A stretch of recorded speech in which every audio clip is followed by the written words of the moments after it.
പ്രിയപ്പെട്ട കൂട്ടുകാരെ, നമസ്കാരം. നിങ്ങൾക്കെല്ലാവർക്കും സുഖമല്ലേ? നമുക്കിതാ പരീക്ഷ എടുത്തു വരികയാണല്ലേ. എല്ലാവരും നന്നായി പാഠങ്ങളൊക്കെ പഠിക്കണം കേട്ടോ. നമുക്കിന്ന് കാഴ്ചകൾ കാണാൻ പോകുന്നവരെ എന്ന പാഠഭാഗമാണ് നോക്കേണ്ടത്. നിങ്ങൾക്ക് യാത്രകളൊക്കെ ഇഷ്ടമല്ലേ? നിങ്ങൾ എവിടെയെല്ലാം യാത്ര ചെയ്തിട്ടുണ്ട്? ആരുടെ കൂടെ യാത്ര ചെയ്യാനാണ് നിങ്ങൾക്ക് ഏറ്റവും ഇഷ്ടമുള്ളത്? അച്ഛൻ്റെയും അമ്മയുടെയും കൂടെയാണോ, അതോ കൂട്ടുകാരുടെ കൂടെയാണോ? 2ാം ക്ലാസ്സിൽ നിങ്ങൾ വിനോദയാത്രയ്ക്ക് പോയിരുന്നോ? ഏത് സ്ഥലത്തേക്കാണ് നിങ്ങൾ പോയത്? നമുക്കും ഇന്നൊരു യാത്ര പോകാം കേട്ടോ. എവിടേക്കാണെന്നോ? കേരള കലാമണ്ഡലത്തിലേക്ക്. എവിടെയാണ് ഈ കേരള കലാമണ്ഡലം? തൃശ്ശൂർ ജില്ലയിലെ വടക്കാഞ്ചേരിയിലെ ചെറുതുരുത്തി എന്ന ഗ്രാമത്തിലാണ് കേരള കലാമണ്ഡലം സ്ഥിതി ചെയ്യുന്നത്. ആരാണിത് സ്ഥാപിച്ചത്? മഹാകവി വള്ളത്തോൾ നാരായണ മേനോനാണ് കേരള കലാമണ്ഡലം സ്ഥാപിച്ചത്. നമുക്കെന്ന പാഠത്തിലേക്ക് പോകാം. വീടിനകത്ത് ഒതുങ്ങിയിരുന്നാൽ എന്തറിയാനാണ്? വീടിന് പുറത്തോട്ടൊക്കെ പോകണം അല്ലേ.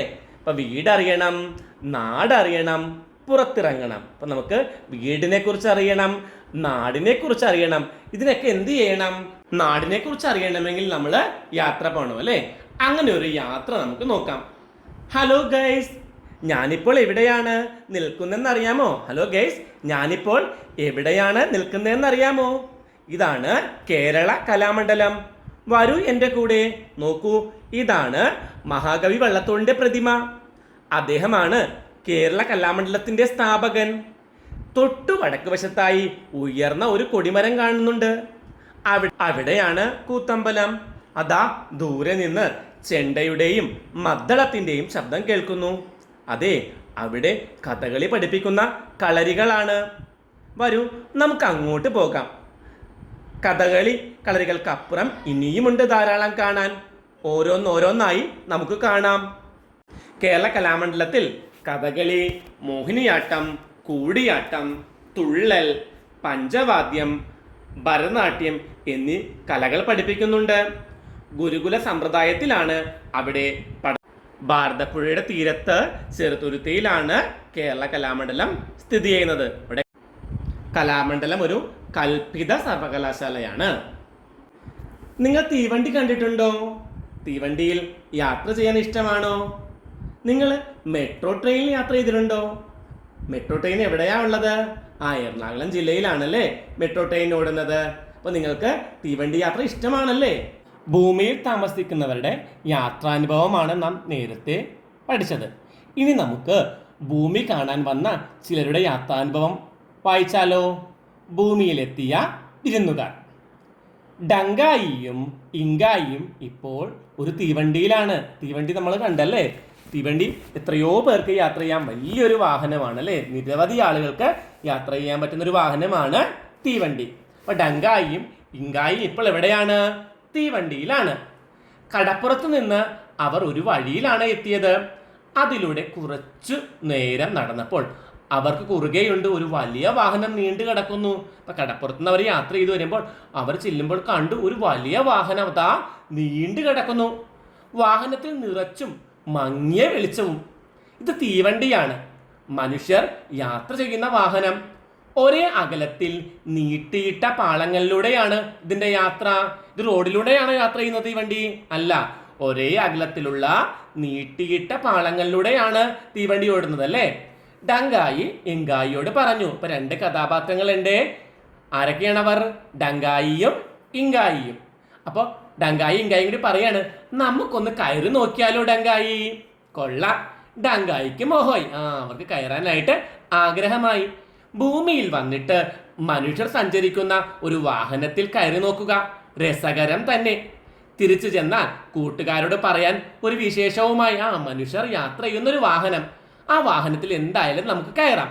നീ തിരിച്ചു ചെല്ലുമ്പോൾ നമ്മുടെ കൂട്ടുകാരോട് ഈ തീവണ്ടിയിൽ കയറിയ വിശേഷമെല്ലാം പറയാമല്ലോ. അങ്ങനെ ഡങ്കായും ഇങ്കായിയും ആ തീവണ്ടി മുറിയിൽ കയറി കേട്ടോ. മങ്ങിയ വെളിച്ചത്തിൽ ഇരിപ്പിടങ്ങളിലെല്ലാം മുകളിലും തട്ടുകളിലും നിറയെ യാത്രക്കാർ. ആ തീവണ്ടി നിറയെ യാത്രക്കാരാണ്. എന്താണ്? മുകളിലും തട്ടുകളിലും എല്ലാവരും ഉണ്ട്. എല്ലാവരും നീണ്ടു നിവർന്ന് കിടക്കാണ്. എല്ലാവരും ഉറങ്ങുകയാണ് കേട്ടോ. രാത്രി സമയത്താണ് ഈ ഡങ്കായും ഇങ്കായും ഈ തീവണ്ടിയിൽ കയറിയിരിക്കുന്നത്. ഭൂമിയിൽ മനുഷ്യർ കിടന്നുകൊണ്ടാണോ യാത്ര ചെയ്യുക? ഇങ്കായി ചോദിച്ചു. ഭൂമിയിൽ മനുഷ്യർ കിടന്നുകൊണ്ടാണോ യാത്ര ചെയ്യുന്നത്? ഇങ്കായിയുടെ ഒരു സംശയമാണ്. അവരുടെ ഗ്രഹത്തിൽ ആരും കിടന്നുകൊണ്ട് യാത്രയല്ല, അവർ വേറെ ഏതോ ഒരു ഗ്രഹത്തിൽ നിന്ന് വന്നവരാണ്. അവരുടെ ആ ഗ്രഹത്തില് ആരും കിടന്നുകൊണ്ട് യാത്ര ചെയ്യാറേ ഇല്ല. ഇരിപ്പിടത്തിൽ ചാരിയിരുന്നും എന്തെങ്കിലുമൊക്കെ ചെയ്തുകൊണ്ടുമാണ് അവർ യാത്ര ചെയ്യുക. ഇവിടെ ഭൂമിയിൽ വന്നിട്ട് ജോലി ചെയ്യുന്ന ഒരാളിനെയും കാണാനേ ഇല്ല ഇതുവരെ. ഇവരിവിടെ വന്നിട്ട് കുറച്ചു നേരമായി, പക്ഷേ ജോലി ചെയ്യുന്ന ആരെയും കണ്ടില്ല. എല്ലാവരും ഉറങ്ങുകയാണ്. പെട്ടെന്ന് ചൂളം വിളി ഉയർന്നു. എന്തിന്റെ ചൂളം വിളിയാണ്? ട്രെയിൻ പോകുന്നതിന്റെ ചൂളം വിളിയാണ്. വണ്ടി പതിയെ നീങ്ങി തുടങ്ങി. ഡെങ്കായി! ഇങ്കായി ഭയത്തോടെ വിളിച്ചു. സാരമില്ല, നമുക്ക് അടുത്ത താവളത്തിൽ ഇറങ്ങാം. നീ പേടിക്കൊന്നും വേണ്ട, നമുക്ക് അടുത്ത താവളത്തിൽ ഇറങ്ങാം. ഒരു പക്ഷേ മുടി മുറിക്കുന്ന സ്ഥലം കാണാൻ പറ്റിയാലോ? നമ്മുടെ ഡങ്കായി ഇങ്കായി മുടി മുറിക്കാൻ വേണ്ടി മറ്റൊരു ഗ്രഹത്തിൽ നിന്ന് ഭൂമിയിലേക്ക് എത്തിയതാണ് കേട്ടോ. അവർ തീവണ്ടി മുറിയിലൂടെ മുന്നോട്ടു നീങ്ങി. ആളുകളെല്ലാം ഒന്നിച്ചു കിടന്ന് വിശ്രമിക്കുകയാണ്. ഇങ്കായി പറഞ്ഞു, വിചിത്രം തന്നെ മനുഷ്യരുടെ കാര്യം. വിശ്രമിക്കുമ്പോൾ എല്ലാവരും ഒരുമിച്ച്, വിചിത്രം തന്നെ, എല്ലാവരും ഒന്നിച്ചു കിടന്നുറങ്ങുന്നു. ഇങ്ങനെയാണ് ഇങ്കായി പറഞ്ഞത്. ഞങ്ങളുടെ നാട്ടിലും ആളുകളൊക്കെ ഉറങ്ങാറുണ്ട്, പക്ഷെ ഇങ്ങനെ ഒന്നിച്ചു കിടന്നൊന്നുമല്ല ഉറങ്ങുന്നത്. മറ്റുള്ളവർ ജോലി ചെയ്തുകൊണ്ടിരിക്കും. കുറച്ചുപേര് ഉറങ്ങുമ്പോൾ കുറച്ചുപേര് ഞങ്ങളുടെ നാട്ടിൽ ജോലി ചെയ്തുകൊണ്ടിരിക്കുകയായിരിക്കും. രാത്രിയായാലും പകലായാലും ഒന്നിച്ച് വിശ്രമിക്കുകയേയില്ല. രാത്രിയും പകലും ഒന്നും എല്ലാവരും കൂടി ഒന്നിച്ച് വിശ്രമിക്കുകയൊന്നുമില്ല.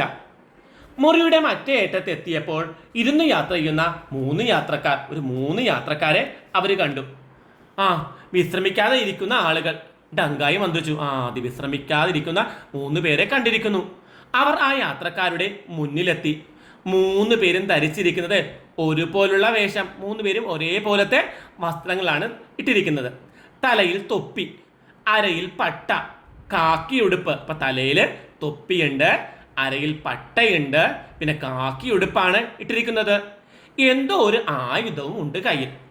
അതും കുത്തിപ്പിടിച്ച് കണ്ണടച്ച് പരസ്പരം തോളിൽ ചാരിയാണ് ഇരിപ്പ്.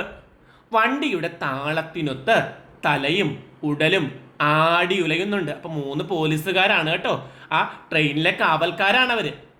അപ്പോ 3 പേരും ഇരുന്ന് ഉറങ്ങുകയാണ്. മുടി മുറിക്കുന്ന കാര്യം പറയും.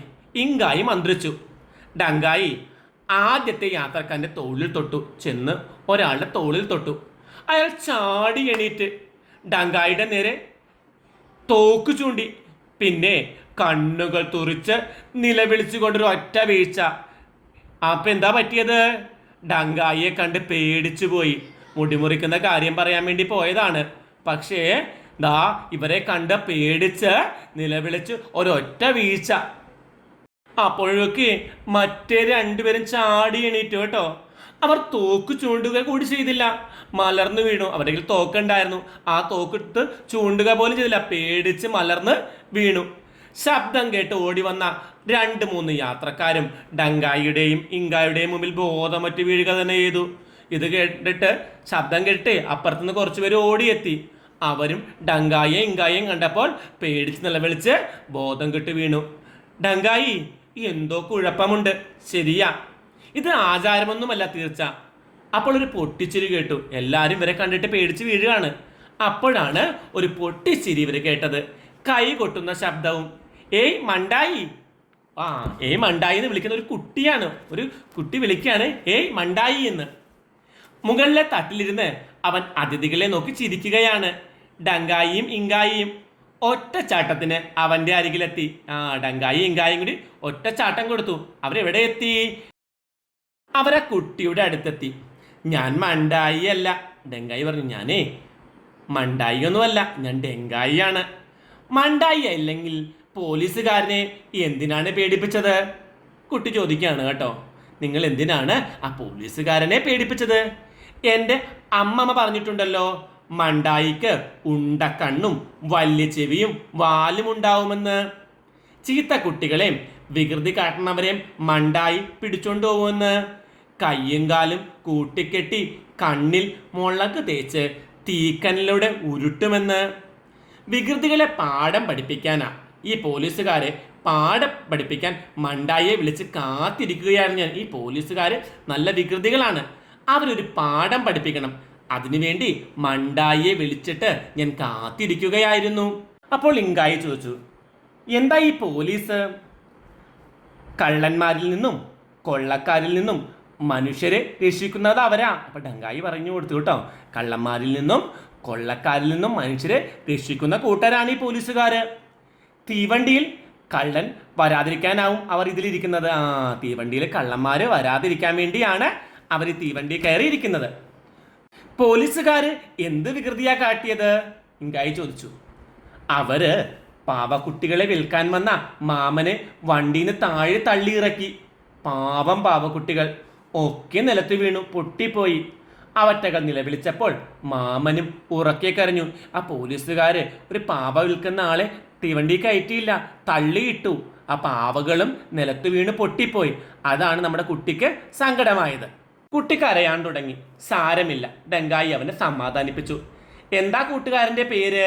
ഉണ്ണിക്കുട്ടൻ. ഞാൻ മംഗലാപുരത്ത് മാമന്റെ വീട്ടിൽ പോയി വരുവാ. ഉണ്ണിക്കുട്ടൻ ഡങ്കായുടെ ചെവി പിടിച്ചൊന്നാട്ടി, മുടിയിൽ വിരലോടിച്ചു, വാളിൽ വെറുതെ തൊട്ടു നോക്കി. എന്നിട്ട് ഉണ്ണിക്കുട്ടൻ ചോദിച്ചു, സത്യം പറ, നിങ്ങൾ മണ്ടായികളല്ലേ? അപ്പോൾ അവർ പറയാണ്, ഞാൻ ഡങ്കായി, ഇവൻ ഇങ്കായി. ഞങ്ങൾ ദൂരെ ഒരു ഗ്രഹത്തിൽ നിന്ന് വരുന്നു. ഞങ്ങൾക്ക് ഭംഗിയായിട്ട് മുടി വെട്ടണം. മുടി വെട്ടുകാരനെ തേടി ഇറങ്ങിയത് ഞങ്ങൾ മറ്റൊരു ഗ്രഹത്തിൽ നിന്ന് വരുന്നവരാണ്. ഞങ്ങൾക്ക് മുടി വെട്ടണം. എങ്ങനെ? നല്ല ഭംഗിയായിട്ട് മുടി വെട്ടണം. നന്നായി. കോഴിക്കോട് അങ്ങാടിയിൽ ഒത്തിരി മുടിവെട്ടുകാരുണ്ട്. കോഴിക്കോട് അങ്ങാടിയിൽ നിരവധി മുടിവെട്ടുകാരുണ്ട്. നല്ല ഭംഗിയായിട്ട് മുടിവെട്ടി തരുന്ന നിരവധി ആളുകളുണ്ട്. അതെവിടെയാ? ഉണ്ണിക്കുട്ടൻ മംഗലാപുരത്ത് നിന്നാണ് തീവണ്ടി കയറിയത്. ഇനി അടുത്ത സ്റ്റേഷൻ കോഴിക്കോടാണ്. അപ്പൊ ഇനി വണ്ടി നിർത്തുന്നത് എവിടെയാണ്? കോഴിക്കോടാണ്. എൻ്റെ കൂടെ വന്നാൽ ഞാൻ കാണിച്ചു തരാം. ഡങ്കായിക്കും ഇങ്കായിക്കും സന്തോഷമായി. അപ്പോൾ ഇങ്കായി ചോദിക്കുകയാണ്, ഉണ്ണിക്കുട്ടാ, നിങ്ങൾ മനുഷ്യർ ആരെ കണ്ടാലും മലർന്നു വീണ് ആദരിക്കുമോ? മലർന്നു വീഴോ? ഉണ്ണിക്കുട്ടന് ഒന്നും മനസ്സിലായില്ല. ദാ ആ പോലീസുകാർ ചെയ്തതുപോലെ. ഡങ്കായി പറഞ്ഞു. ഉണ്ണിക്കുട്ടന് ചിരി പൊട്ടി. പേടിത്തൊണ്ടന്മാർ അങ്ങനെ വേണം. വണ്ടിയിലപ്പം വിൽക്കാൻ വന്നവരെയൊക്കെ പേടിപ്പിച്ച് ഓടിച്ചതല്ലേ ദുഷ്ടന്മാർ. ഡങ്കായും ഇങ്കായും പരസ്പരം നോക്കി. ഈ കഥ നിങ്ങൾക്ക് ഇഷ്ടപ്പെട്ടോ? ഭൂമിയിലെത്തിയ വിരുന്നുകാർ, ജനു എന്ന് പറയുന്ന എഴുത്തുകാരൻ്റെതാണ് ഈ കഥ. വളരെ നല്ലൊരു കഥയാണല്ലേ. ഈ കഥ നിങ്ങൾ എല്ലാവരും മൗനമായി ഒന്ന് വായിക്കണം കേട്ടോ. ഇതിലെ കഥാപാത്രങ്ങൾ ഏതെല്ലാമാണ്? ആരെയാണ് നിങ്ങൾക്ക് ഏറ്റവും കൂടുതൽ ഇഷ്ടപ്പെട്ടത്? ഡങ്കായി ഉണ്ട്, ഇങ്കായി ഉണ്ട്, പിന്നെ ഉണ്ണിക്കുട്ടനുണ്ട്, പിന്നെ 3 പോലീസുകാരുണ്ടല്ലേ. പോലീസുകാർ ഒന്നും മിണ്ടുന്നില്ല. ഈ ഡങ്കായിയും ഇങ്കായിയും കാണുമ്പോൾ എന്ത് ചെയ്യുന്നു? പേടിച്ച് ബോധം കെട്ടി വീഴുന്ന കഥാപാത്രങ്ങളാണ് ഈ പോലീസുകാർ. നിങ്ങൾക്ക് ഡങ്കായി ആണോ ഇങ്കായി ആണോ ഏറ്റവും കൂടുതൽ ഇഷ്ടമായത്? കൂട്ടുകാരത് എഴുതണം കേട്ടോ. ഇഷ്ടപ്പെട്ട കഥാപാത്രം ഏതാണെന്ന് എഴുതി ടീച്ചറെ കാണിക്കണം കേട്ടോ. റോൾ പ്ലേ ആയിട്ട് അവതരിപ്പിക്കാൻ സാധ്യതയുള്ള നിരവധി ഭാഗങ്ങൾ ഇതിലുണ്ട്. ഇപ്പം ഡങ്കായിയും ഇങ്കായിയും കാണുമ്പോൾ പോലീസുകാർ ബോധം കെട്ടി വീഴുന്നതും ഉണ്ണിക്കുട്ടൻ ചിരിക്കുന്നതുമൊക്കെ നമുക്ക് റോൾ പ്ലേ ആയിട്ട് അവതരിപ്പിക്കാൻ പറ്റും.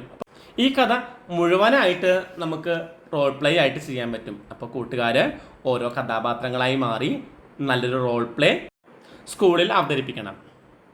ഇനി 2 ഉറുമ്പുകളുടെ യാത്രാനുഭവ കഥ വായിക്കൂ. രസകരമായ സന്ദർഭങ്ങൾ പാഠഭാഗത്ത് വരച്ചു ചേർക്കൂ.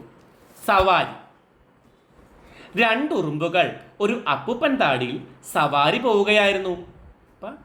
സവാരി എന്ന് വെച്ചാൽ എന്താണ്? യാത്ര ചെയ്യുകയായിരുന്നു. എങ്ങനെ? 2 ഉറുമ്പുകൾ ഒരു അപ്പുപ്പൻ താടിയിലാണ് യാത്ര ചെയ്തിരുന്നത്. പാറിപ്പറന്ന് മടുത്തു.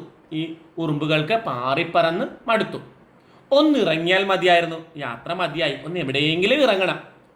അത് പറയാൻ അവർക്കുണ്ടോ മിണ്ടാൻ കഴിയുക? നിർത്താനായി കുറേ ആംഗ്യം കാണിച്ചെങ്കിലും അപ്പുപ്പൻ താടിക്ക് അതൊട്ട് മനസ്സിലായതുമില്ല. നിർത്തണമെന്ന് കുറേ പറയണമെന്നുണ്ടായിരുന്നു, പക്ഷെ പറയാൻ പറ്റിയില്ല. കുറേ ആംഗ്യം കാണിച്ചു. ഇത് ആംഗ്യം കാണിച്ചിട്ട് അപ്പുപ്പൻ താടിക്ക് മനസ്സിലായോ? അതുമില്ല. അതിന് മിണ്ടാൻ കഴിയില്ലായിരുന്നല്ലോ. അങ്ങനെയാണ് ഒന്ന് നിർത്തണേ എന്നൊരു ഉറുമ്പും ആളിറങ്ങാനുണ്ട് എന്ന് മറ്റേ ഉറുമ്പും ഒരു ഇലയിൽ എഴുതി കൊടുത്തത്. അപ്പോൾ ഒരു ഉറുമ്പ് എന്ത് ചെയ്തു? ഒന്ന് നിർത്തണേ എന്ന് ഒരു ഉറുമ്പ് എഴുതി. ആളിറങ്ങാനുണ്ടെന്ന് മറ്റേ ഉറുമ്പും ഒരു ഇലയിൽ എഴുതി കൊടുത്തു. ഇല വായിച്ച് അപ്പുപ്പൻ താടി ഒരു മരച്ചില്ലയിൽ തൂങ്ങി.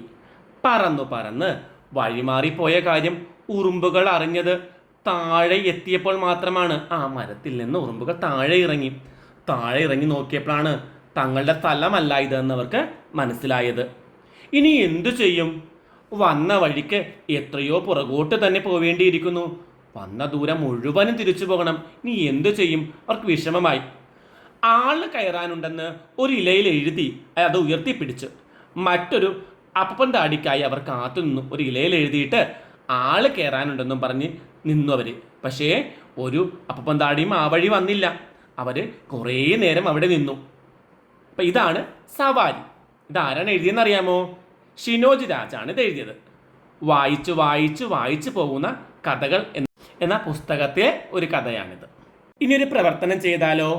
ഉറുമ്പുകൾ തിരിച്ചു പോവാനായി കാത്തുനിന്നു. പക്ഷേ ഒരു അപ്പൻ താടി പോലും ആ വഴി വന്നില്ല. പിന്നെ അവർക്ക് എന്ത് സംഭവിച്ചിട്ടുണ്ടാകും? പറഞ്ഞു നോക്കൂ.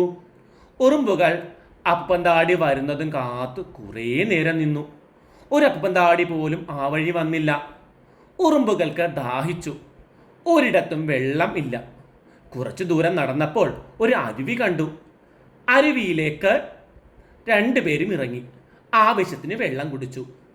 അരുവിയിലൂടെ യാത്ര ചെയ്താലോ? കുഞ്ഞു ഉറുമ്പ് പറഞ്ഞു. വേണ്ട, അത് അപകടമാണ്, മീട്ടു പറഞ്ഞു. ഒരു വലിയ തടി ഒഴുകി വരുന്നത് ഇരുവരും കണ്ടു. എന്തായാലും ഇവിടെ നിന്ന് പോകണം, ഈ തടിയിൽ കയറി രക്ഷപ്പെടാമെന്ന് പറഞ്ഞ് രണ്ടുപേരും യാത്ര ആരംഭിച്ചു. നിങ്ങൾക്കും ഇതുപോലെ യാത്ര ചെയ്തതിൻ്റെ അനുഭവങ്ങൾ ഉണ്ടായിരിക്കുമല്ലോ. ആ അനുഭവങ്ങൾ എഴുതിയാലോ? ആഹിൽ സയാൻ എന്ന കുട്ടി എഴുതിയ ഒരു അനുഭവം വായിക്കാം നമുക്ക്. ഞങ്ങൾ കഴിഞ്ഞ മാസം പാലക്കാട് ജില്ലയിലെ കൊല്ലങ്കോട് കാണാൻ പോയി. വാപ്പി, മമ്മി, ഇഷാൻ, പിന്നെ വാപ്പിയുടെ സ്കൂളിലെ ടീച്ചേഴ്സും ഉണ്ടായിരുന്നു ഈ യാത്രയിൽ. നല്ലൊരു യാത്രയായിരുന്നു ഇത്. ചെറിയ മഴയുണ്ടായിരുന്നു. കൊല്ലങ്കോട് പാടത്തുകൂടെയുള്ള യാത്ര മറക്കാൻ പറ്റില്ല. മോഹൻലാലിൻ്റെ ഒടിയൻ സിനിമ പിടിച്ച കാവിൽ ഞങ്ങൾ പോയി. അവിടെ ഫോട്ടോ എടുക്കാനായി നിന്നപ്പോൾ നല്ല മഴ പെയ്തു.